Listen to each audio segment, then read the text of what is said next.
Don't speak. Ma, mummy, please. You cannot understand. You just stop speaking. You just shut up. આ શબ્દો ક્યારેય ના કહેતા, ક્યારેય ના બોલતા કે મમ્મી તમને ખબર ના પડે, માં તને સમજ ના પડે. આ શબ્દો ના બોલતા, કેમ કે હવે એને સમજ પડી ગઈ કે સાચે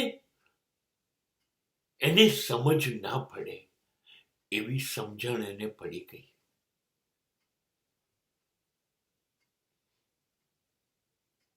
કેમ કે જ્યારે તમે નહોતા બોલતા ત્યારે એને તમને બોલતા શીખવાડ્યા, ત્યારે તમે કહ્યું ને કે તમે ના બોલતા, તમને તમે છો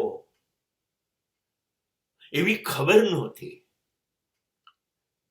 ત્યારે તમને એને ગર્ભમાં સાચવ્યા, એને સમજણ પડતી હતી, તમને નહોતી પડતી. હવે એને સમજણ નથી પડતી ને. એને જન્મ આપ્યો પીડા વેઠીને. શું કામ પીડા વેઠવી જોઈએ? એને સમજણ નહોતી પડતી. એને છાતીની પાંસળીઓ ચૂસાઈ જાય એવું તમને ધાવણ પીવડાયું. પોતે દિવસ જાય એમ નબળી પડતી ગઈ, કેમ કે એને સમજણ નહોતી પડતી. એ ભીનામાં સૂઈ રહી. તમારા સંડાસ અને બાથરૂમ દિવસમાં તમે જેટલી વાર કરો એ એને સાફ કર્યા, કેમ કે એને સમજણ નહોતી પડતી. ખરેખર એને સમજણ નહોતી પડતી. કોયા ભરી ભરીને દોડી દોડીને તમારી પાછળ જઈને તમને ખવડાવતી. તમે ખાતા નહોતા તોય ખવડાવતી. તમે પડી જાઓ, ઊભા ન થઈ શકો, ઘૂંટણીએ ચાલતા હોય ત્યારે તમારી આંગળીઓ પકડીને તમને ડગલી પગલી ચલાવતી. શું કરવા કરતી હતી? સાચે એને સમજણ જ નહોતી પડતી. બોલો, હું કોરામાં સૂઈ રહું એના માટે એ આખી રાત ભીનામાં સૂઈ રહેતી. ખરેખર સાચે સાચ આટલી સમજ ના પડે કે ભલે એને પલાળી છે પથારી તો એમાં સૂઈ રહે, હું શું કામ ભીનામાં છું? બોલો, એને બિલકુલ સમજ નહોતી પડતી.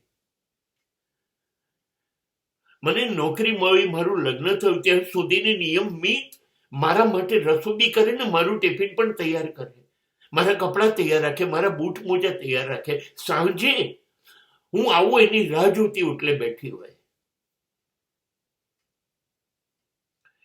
આવું બધું ના કરાય. એને કશી સમજ નથી પડતી.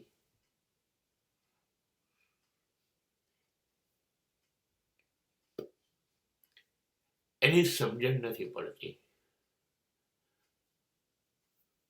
એટલી એ સમજણ આપણને પડી ગઈ.